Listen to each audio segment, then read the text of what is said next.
something here in the Mamar, and that is related to the page in the back. We started to speak about this yesterday, that when Yidden went out of Mitzrayim, it says, Ki borach ha'om, they ran away, they escaped. And what is the implication? The implication is that they escaped from the Ra, which means, in essence, the Ra and the Klipa were still intact, but Hashem revealed himself. As a result of that, our Nebuchadnezzar kiss was raised to a very high place. We saw godliness openly, and that's how we see Mitzrayim. But the Nefesh Bahamis itself, in its own right, wasn't really transformed. When Mashiach comes, it will be. And the reason is because then everything happened as a result of Hashem's kindness. It wasn't because we did the avodah to make ourselves refined and worthy to have this Gila Likus. On the contrary, we were in the 49th gate of Tumah. When Mashiach comes, that'll be after 3,000, over 300 years of Torah mitzvahs. It'll be after over 2,000 years, or close to 2,000 years of Golus. And then Mashiach comes. That means that his coming, what's going to be revealed, is going to be a result of our Avodah. And therefore, it's going to transform us, meaning to say the Nefesh Bahamis. So this explains the pasuk. If we go to the back here, page 20, brings the pasuk from Shir Shirim, chapter 1, pasuk 4. And the pasuk reads, of course, this is describing the Ava, the love between the Eibishter and the Yidden to the Eibishter. And we Yidden say to the Eibishter as follows, these words, Ashcheni, draw me to you. Acharecha narutza, we will run after you. And V'yani HaMelech Hadara, the king will bring me to his chambers, his private chambers. Nagila v'nizmech habach, and we will rejoice in you. When you look at the pasuk, you see a contradiction here. It starts off, draw me to you. Me is singular. The next word is, Acharecha narutza, we will run after you. And the third part of the pasuk is, and the king brought me to his chamber. So first was singular, then will become double, then will become singular again. What's happening? So Chassidus explains that these three parts of the pasuk are alluding to Pesach, Tzviyah Sa'ima, and Shavuos. Pesach, the reason why we say draw me is because we didn't do the avodah that brought godliness revealed in this world. It came from Hashem, from his initiative, because again, we were the 49th gate of Tumah. So we really didn't do the avodah, we didn't do the work that would make us a keli for such a high level of Gila Likus. So what is it? It's Hashem. He basically lifted us, and that's what we say, draw me to you. That's Pesach. After Pesach, we have 49 days of Spirit saying, but what are we doing then? We're working on our Nefesh Bahamis. We're transforming the 7 meters of the Nefesh Bahamis. So basically, this Aveda is now Nefesh Kiss and the Nefesh Bahamis are both going towards Hashem. So that's why the second part of the pasuk says, Acharecha narutza, we will run after you. Plural. That's the 49 days of Spirit Saima. But after the 49 days of Spirit Saima, then will come Shavuos. And Shavuos, as we said the other day, is the 50th gate is revealed, not like the 49 days. And as a result of that, the Nefesh Elokis and the Nefesh Bahamis become one. And that's why it's singular again.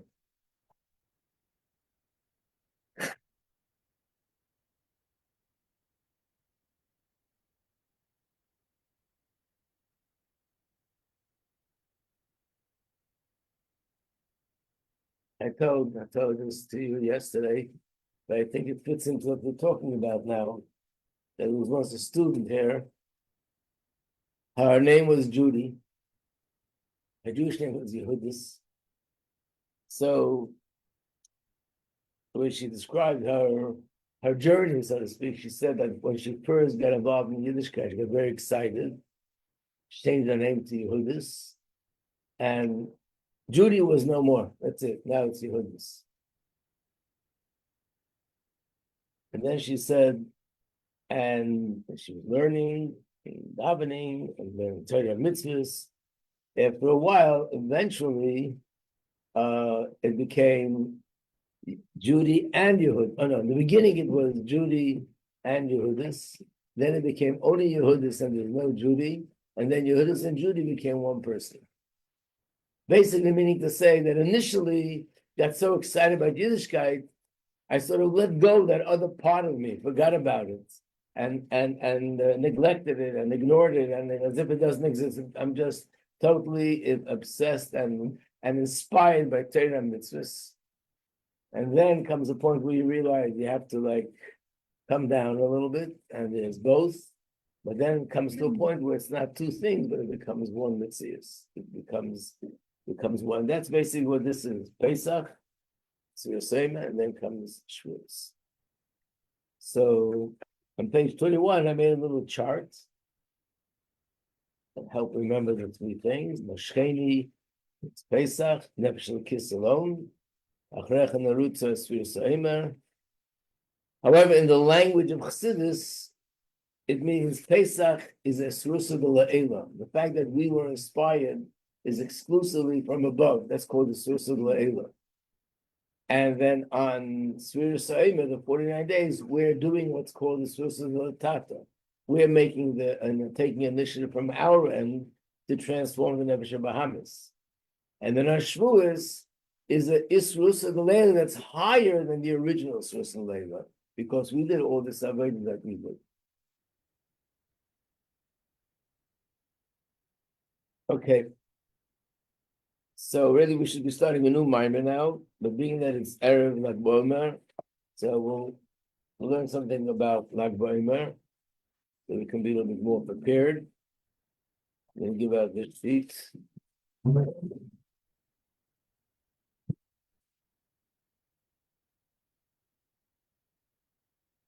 Thank you. If anybody wants to look it up, it's in Chelek Lamed Zayin of Likutei Sichos, page 121.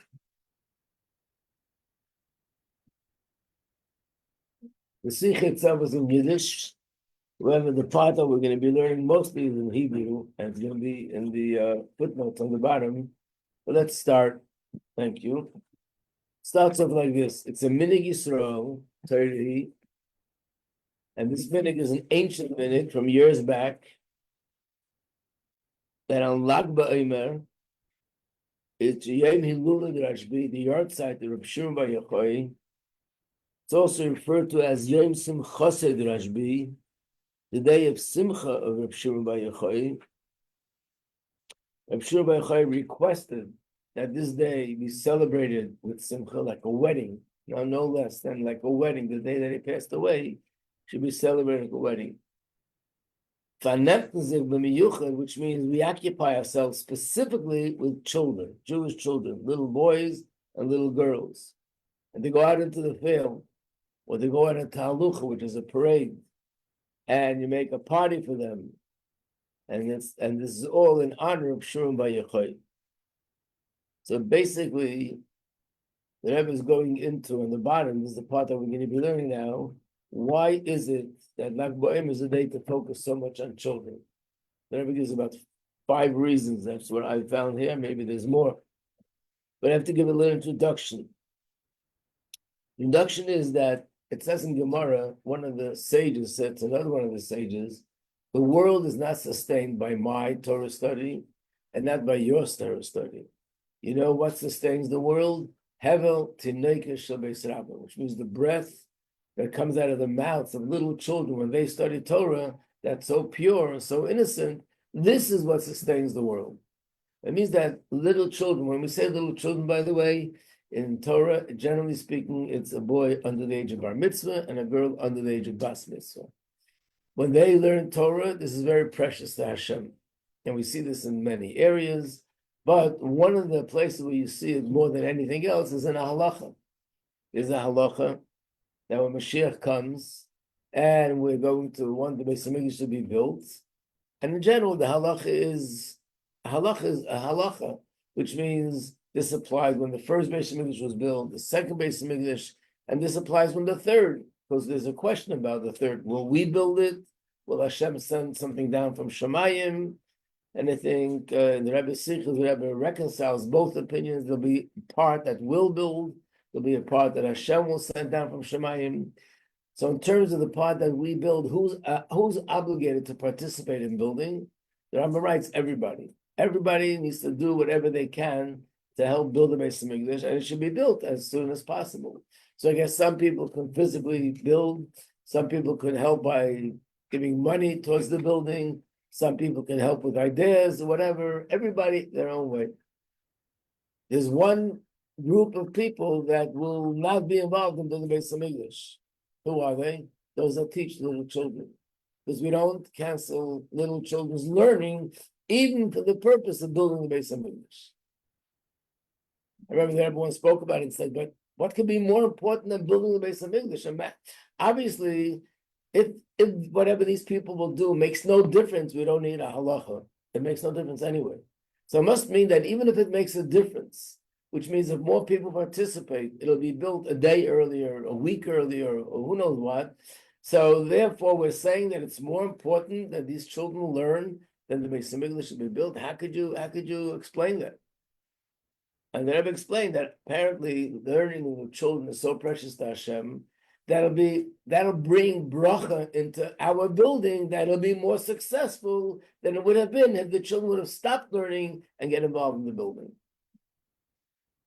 So if it's so important, how is it that on Lag BaOmer, this is a custom really across the board, all Jewish communities, that the children's classes are canceled and we take them out into the field and they have a field day and they play with bow and arrows. Why would they play with bow and arrows? Should be brought down here also. So, the reason is because when it says in Chumash that when there was the flood, the Eibishter made a rainbow. And the reason why he made the rainbow is that was Hashem's way of giving an oath that he'll never bring a flood again into the world. So whenever you see a rainbow, it means that really the world is in such a state that, God forbid, there should have been a flood.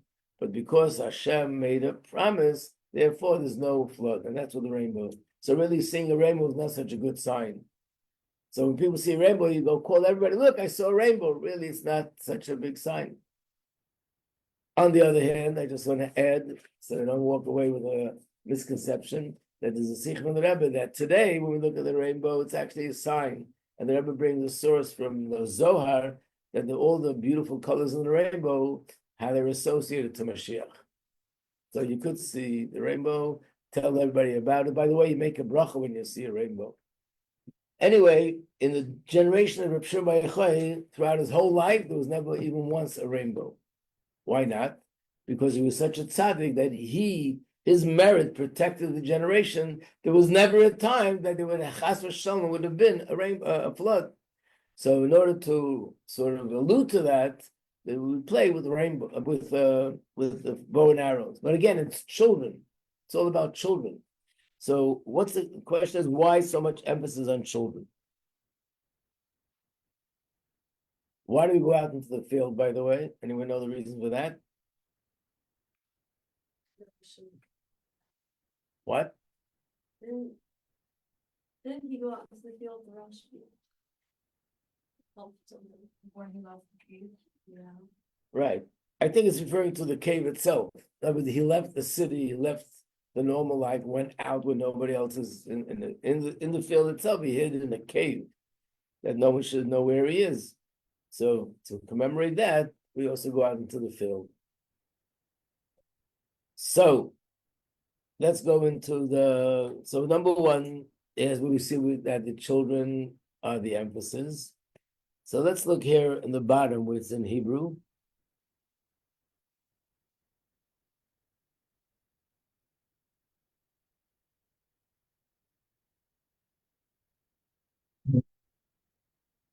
Look at footnote number 4 where it's underlined, and it says that it's brought down in the Sikha of the Frierdiker Rebbe, also in Hayom Yom, that the Mittel Rebbe sort of renewed the custom. Apparently there was a little bit of a slack in it. Renewed the custom to go out on Lag B'Omer into the field and to celebrate Lag B'Omer in the field outside of the city.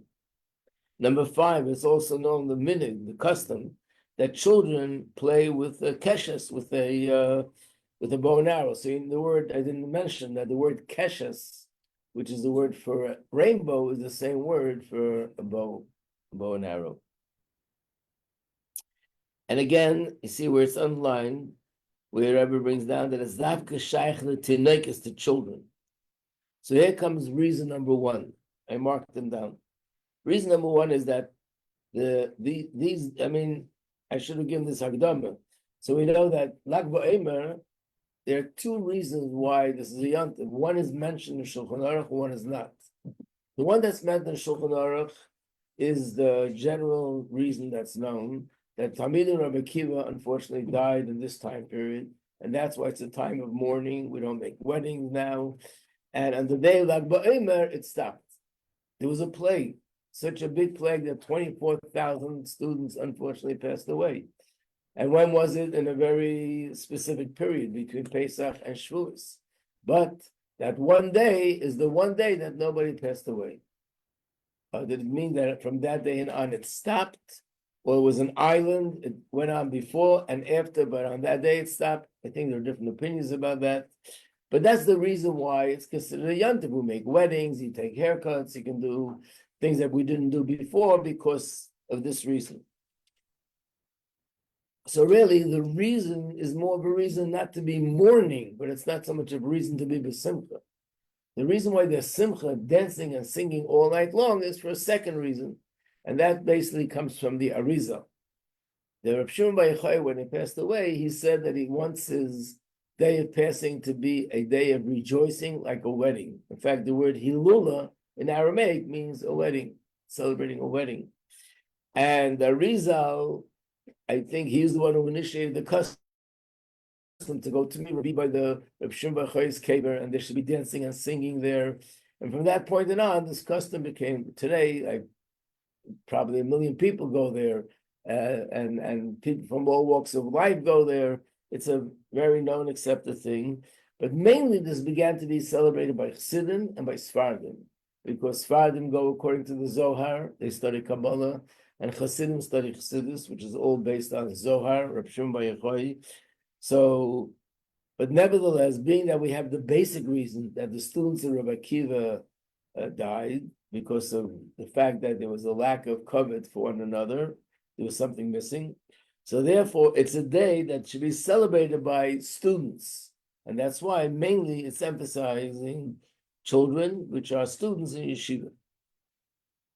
Then there's another reason the Rebbe gives, Oidye Shleimar, with this little number 2 there.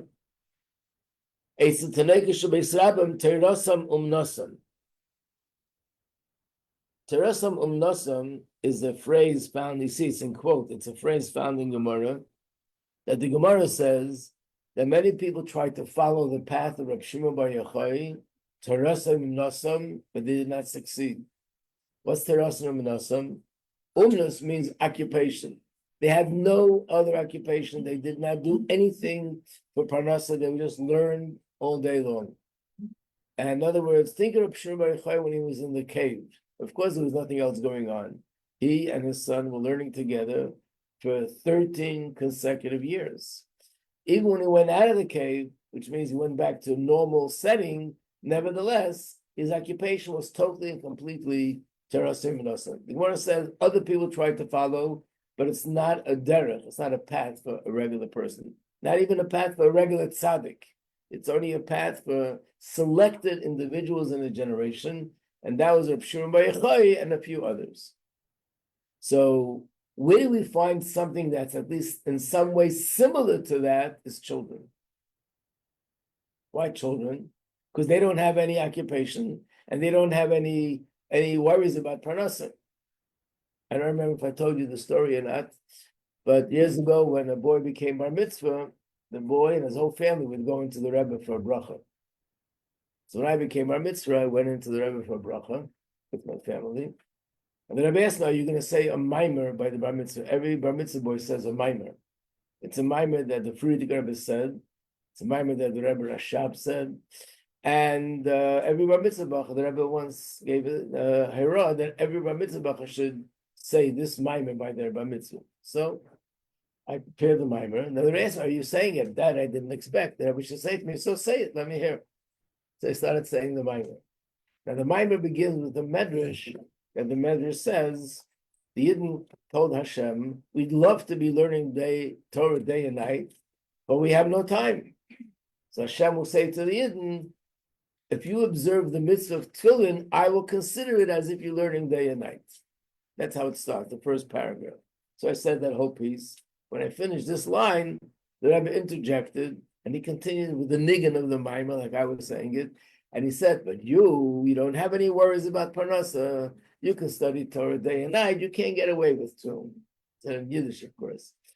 So basically, children, Baruch Hashem, in a normal situation where they're blessed with healthy parents and are providing for them, they're like Reb Shimon Bar Yochai, that they could be learning. They have no other worries. It's not just, there's nothing else on their head except they can be devoted to learning like Reb Shimon Bar Yochai. So therefore, it's a day that we focus on children. The third reason, at the top of the page, it says that children specifically have a connection to Reb Shimon Bar Yochai. Why? First of all, it says that in the generation of Reb Shimon Bar Yochai, Kabbalah, which is the hidden secrets of Torah, were something that even little children in his generation were familiar with. But then it also brings what it says in the Zohar. It says in the Zohar that Eliyahu Navi told Reb Shimon Bar Yochai that when the time comes for Yidden to go out of Golus, your teachings of the Zohar will be known then, and everybody will be familiar with your writings. Even children will be familiar with your writing. The word children could be translated two ways. One is figuratively speaking, because that even people who are not like so well versed in Torah in general, they're not such great tzaddikim, ordinary people, and yet they will also know this part of Torah. Because years ago, the only people who learned this was, even amongst tzaddikim, only selected tzaddikim. But there's no question a person wouldn't even go near studying something which is part of the hidden secrets of Torah without being sort of reaching a level where they have vast knowledge of Torah in general. So therefore, even children could mean figuratively, people who are not so knowledgeable in Torah. But it could also mean literally that even, and the way it is today, little children are familiar with terms that years ago Torah scholars didn't know, about spheres and about the world and about the neshama and things from Tanya and so on and so forth. So being that little children learning the teachings of Shimon Bar Yochai is like the novelty there, therefore we have this inyan of little children being the focus of Lag BaOmer. Then we come to number 4. If you look on this page here, it says number 4. Another reason, it says Banenu Ervim Eisanu. Our children will be our guarantors. Let's turn the page. Basically, by Matan Torah, as we know, Hashem asked Bnei Yisrael, who will be the guarantor that you will really observe the Torah, and it'll be something permanent. Yeah? Want to say something? I have a question before the Rosh no one studied the Zohar.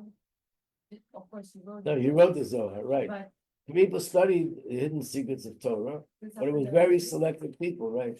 There is a sefer that, according to some opinions, is even before the Zohar. It's called Sefer Yetzirah. It's also a book of Kabbalah.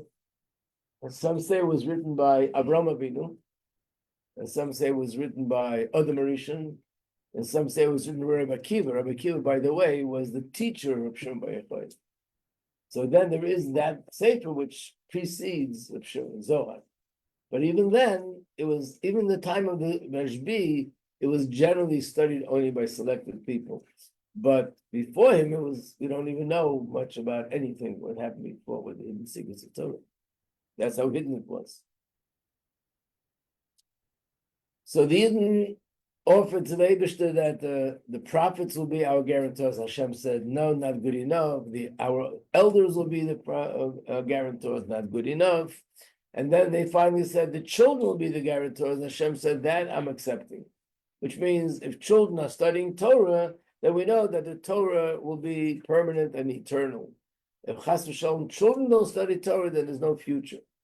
So basically, that's why they're called Baneinu Arevim Badeinu. Why, why Dafka Children? Yeah. Because the older people are the older people. Who are the future are the children. And it's like a building. If the foundation is not there, the whole building collapses. Children are the foundation of the future generation. And that's why the enemies of Yidden, when they wanted to destroy Yiddishkeit, they mainly aimed at children. Take, for example, Pare. What did he say? Throw the children into the river. And the same thing is in later generations. There were gzeros against children, specifically. In the time of Hanukkah, in the time of Purim, and also recently, let's say in Russia, I once heard from Professor Branover that the biggest crime in Russia was to teach children. Learning Torah in general in public was a crime, but teaching children, there could be execution on the spot without even a trial. Like that's the worst avera, because they knew that that's the future of the Jewish people. So Rebbe says the same applies to Lag BaOmer. Lag BaOmer is matan Torah pnimis HaTorah, and therefore it's also something which the guarantors are the children. So this needs a little bit more explanation. What does it mean when we say it's matan Torah pnimis HaTorah? First of all, let me ask another question. No, let me first explain what it means. Matan Torah means this is when we got Pnimis HaTorah. So we were saying that it's in a similar sense like Matan Torah. Do you want to read this out? How many you need? Let me just take for myself. Yeah. In other words, in Torah Pshurim Vayechai, the hidden secrets of Torah were sort of not known, and he's the one who revealed them. But why call it Matan Torah? So I want to explain, it doesn't mean literally Matan Torah, because Matan Torah is only once. In fact, it'll never be repeated again, which means that anything in Torah anything in Torah that was renewed here, anything in Torah that was new insight in Torah that came at a later generation was already there when the Torah was given. In fact, even Mashiach, it says Mashiach will give new insight in Torah that was never known before. And Moshe Rabbeinu himself, and the others, Avraham, Yitzhak, Yaakov, the Nevi'im, will all be learning Torah from Mashiach.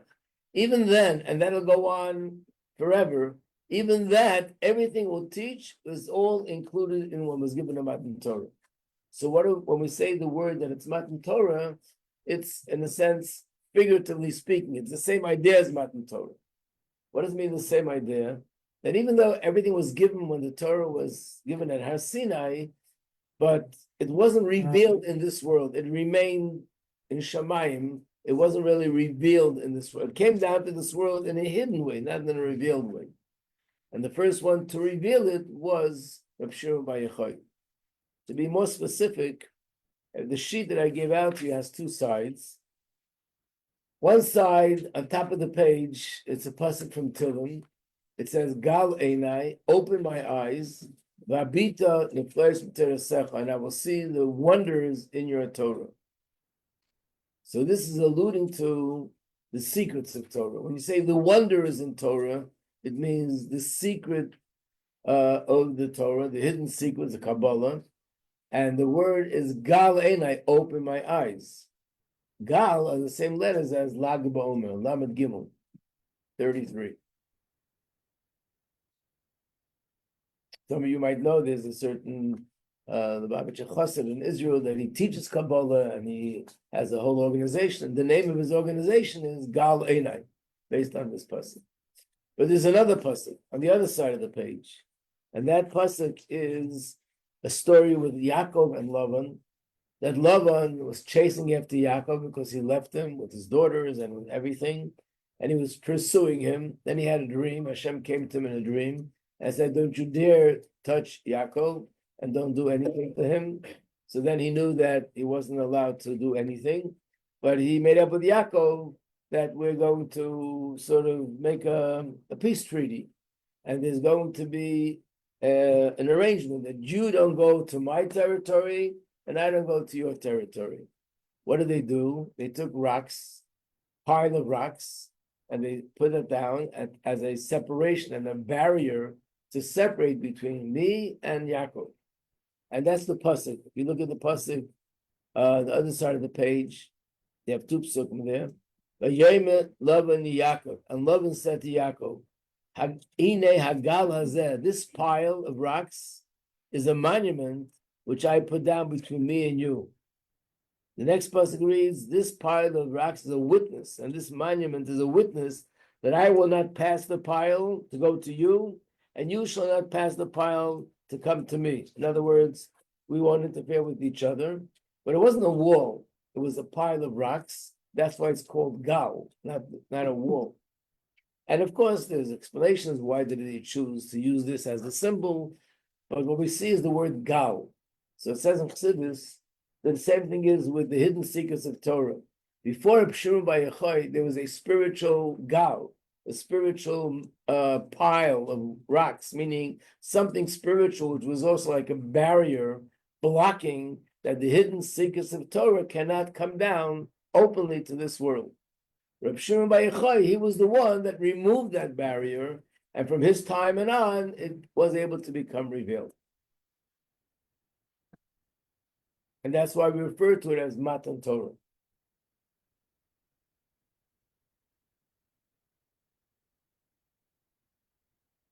I just want to ask one more question, and maybe you know the answer. Wait a second. Lag BaOmer was the day that he lived or the day that he passed away?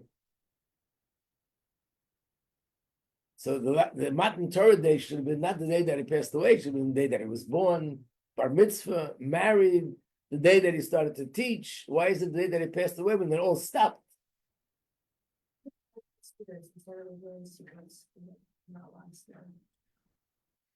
That's not where he started. He taught the Zohar before, and he had a whole group, small group of students who learned with him. This was the last day of his life. He revealed secrets on that day that he never revealed before. That's true. And but we can't say that's when it began. On the contrary, that's the day that it all ended and stopped. Sonic passes, it's like the culmination of his day. Okay, you're on target.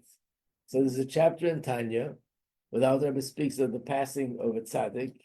At that time, it was the passing of Rabbi Nachum Mendel of Harduk. And the Alter Rebbe explained that according to Chassidus and according to Kabbalah, the day that a tzaddik passes away, that's the day that everything he did during his lifetime has its full impact on the world, not during his lifetime itself as much, but more when the day that he passes. How could that make any sense? How does that be explained? And the Alter Rebbe explains because everything the tzaddik does, he does with his guf. The guf is limited. And as a result of that, everything that he accomplished spiritually is also limited in a certain way. The day of the passing of a tzaddik, he no longer has the limitations of the physical body. And therefore, everything that he did takes on a whole new level, an unlimited level. And on that day, it has its impact on the world in a way like it never had before. I mean, to a certain extent, this goes on every day and every week. It says in Chassidus that this is what happens every week on Shabbos. We daven, we learn, we do mitzvahs every day, but they really don't go fully up to Shamayim and doesn't have the full impact on the world until Shabbos. Shabbos, that's the day that everything we did on Sunday, Monday, Tuesday, Wednesday, Thursday, Friday, on Shabbos, it all goes up. Until Shabbos, things are somewhat limited. On Shabbos, everything goes up. And we know that when all our mitzvahs go up, we draw down godly light into the world. So on Shabbos, all that comes down in it. But during the week, what happens? Nothing. Can't say nothing, but what happens during the week is somewhat limited. And on Shabbos, it all comes down in a full way. So that's every week during the person's lifetime. On a larger scale, everything we did during the week and everything a person did on Shabbos, everything altogether is still limited. And on the day of his passing, when he's no longer, the guf no longer has those limitations, then everything the neshama did takes on a whole new level, and whatever was done is accomplished in the complete way on the day of his passing. Which, by the way, explains another thing. When the Yartzeit comes around again the next year, one of the reasons why in Hasidic circles, in non-Hasidic circles, it's commemorated in a sad way. In Hasidic circles, a Yartzeit is commemorated in a happy way. What could be happy about a Yartzeit? So the explanation is, based on what I just now told you, the next year, the neshama goes up to a higher place in the spiritual realm, which means the next year, the neshama is even less limited than the year before. And therefore, whatever he accomplished in his lifetime now has even a greater impact on the world in a more unlimited way. And the next year, the neshama is even less limited than the 2 years before. So basically, that means when we say that this tzaddik passed away 40 years ago, 50 years ago, 1,000 years ago, ordinarily it means we're 1,000 years further away from his accomplishments. According to Chassidus and Kabbalah, it's just the opposite. Whatever he accomplished then is now 1,000 times stronger and more effective than before. You follow? Yeah. Okay. So therefore, when was the day that we can say the total breaking through the barrier, removing that barrier, took place? It was on the day of his Estalkos, and that day, that's when it all happened. That's when he revealed the deepest secrets of Torah, and that's considered Matan Torah of Pnimis Torah. And therefore, just like Matan Torah, the children are the guarantors, that's why like Bowman is also emphasis on children. And then he also brings here in the next little piece that it says now Yom Yom that by the Mittel Rebbe, Lag BaOmer was one of the most outstanding days of the year. He would go out in the field, and on that day people would see a lot of miracles. Most of the miracles were regarding children. In other words, a lot of people who were not blessed with children, even though they were married for a number of years, that was the day they were waiting for, because the Mittel Rebbe would give brachas on that day. And these women who would not have children until then were blessed with children. And it's interesting to note that it's also brought down the Sichos that the Mittel Rebbe and Reb Shimon Bar Yochai had something very similar. And that is, Reb Shimon Bar Yochai, who just mentioned, you mentioned that before he passed away, he revealed secrets of Torah like he never said before. The last word that came out of his mouth was the word Chaim, which means life. The Mittel Rebbe had very similar histalkos. Mittel Rebbe was very weak and came to a point where he stopped responding, and they thought that he passed away, and people were screaming and crying. And one of the doctors said, no, he's alive. And then it says that one of the doctors said, you want to see him being more alive? And he whispered in his ear and said, the doctors give you permission to say a Maimer Chassidus. When he heard these words, he sat up. He asked for Shabbatik clothes, which they gave him, and he said a Maimer. And a few times in the middle, he stopped to ask, is it dawn already? He said the Maimer. And the last word that came, and also a very deep Maimer, revealed things that he never revealed before. And then the last word that came out of his mouth was the word Chaim. It was a different pasuk, but the last word was the word Chaim. And that's why his svarim are also called Torah's Chaim. So the Mitzvah Rebbe actually was very connected to Lag Bomer. On that day, he performed miracles more than the other times of the year, and specifically with children. So this is the explanation. Yeah. Well, I still don't understand the reason why children don't learn. If all those proofs were about how important it is for children to learn Torah. So what was the reason they don't learn Torah on the day of Lag BaOmer? So that means that on the day of Lag BaOmer, by rejoicing and being besimcha with Reb Shimon Bar Yochai, they're going to accomplish more, or the same, or at least, or even more, through participating in Reb Shimon Bar Yochai's simcha. How to understand that better? Stay tuned for tomorrow's class, and we'll talk about the idea of the simcha. Maybe that'll make things more clear. Bli neder. Okay? To be continued. Say Lag BaOmer, the children don't learn. Okay.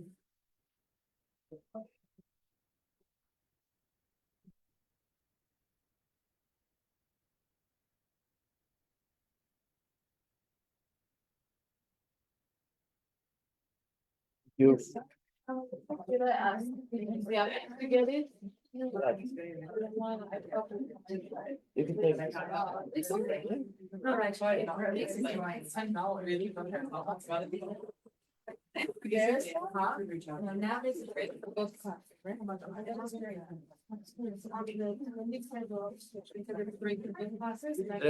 Today's what?